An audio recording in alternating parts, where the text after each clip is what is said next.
হাটহাজারী মাদ্রাসার প্রতিষ্ঠা লগ্ন থেকে নিয়ে বার্ষিক মাহফিল এবং বিভিন্ন মৌসুমে জরুরি মশালা বয়ান করার জন্য এভাবে মাহফিল হয়ে থাকে। বার্ষিক মাহফিল প্রতি বছর ন্যায় এবছর ইনশাআল্লাহ 21শে নভেম্বর শুক্রবার অনুষ্ঠিত হবে। তো আমাদের বার্ষিক মাহফিল প্রায় প্রস্তুতি শেষের দিকে।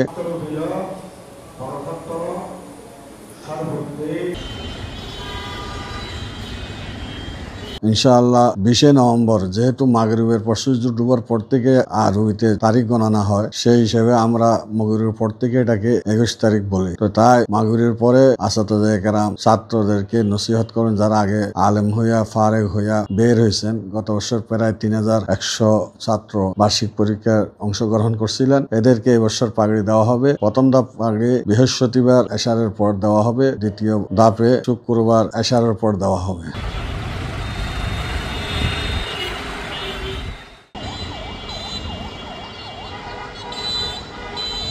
আমরা এবছর আশা করি প্রায় 3 লাখ মতো সমাগম হবে অন্যান্য বছর থেকে, বা মানুষের যেভাবে সাড়া পাওয়া যাচ্ছে। সেই জন্য দেশে বিদেশে এলাকায় অঞ্চলে শহরে ইত্যাদি যে সমস্ত মুসলমান ভাই মাদ্রাসার কিতাগাঙ্গী মুহিব্বিন মুতাআল্লিকিন এবং ফজলায়ে কেরাম সবার প্রতি অনুরোধ, যারা সুযোগ হয় আসবেন। অবশ্যই সারাদিন বিষয়ভিত্তিক এখানে বয়ান হয়, সেই হিসেবে বয়ান শুনলে ইনশাআল্লাহ অনেক উপকৃত হবেন।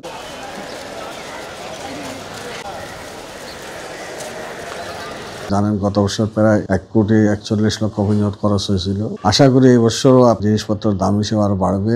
সবাই সার্বিক সহযোগিতা করবেন। প্রত্যেক এলাকার থেকে আশা করি গরু ছাগল যেভাবে প্রতি বছর দিয়ে আসতেছেন এই বছরও দিবেন। তাই সবাই দোয়া করবেন আল্লাহ তাআলা যাতে মুসলমানদের জীবনের সব দিক নির্দেশনা এই মাহফিল থেকে নিতে পারে। অনেক বড় বড় বুজুর্গানে দিন ওলামায়ে কেরাম ওনারা তশরিফ আনবেন, ধারাবাহিকভাবে ইনশাআল্লাহ বয়ান চলবে। আমাদের তো আছে বিদেশের থেকে দাওয়াত দেওয়া হয়েছে, এখন ইনশাআল্লাহ আসার প্রস্তুতি চলতেছে। আসলে তখন বলতে পারবো কে আসলো না আসলো। তখন দেশের থেকে তো আসবেই।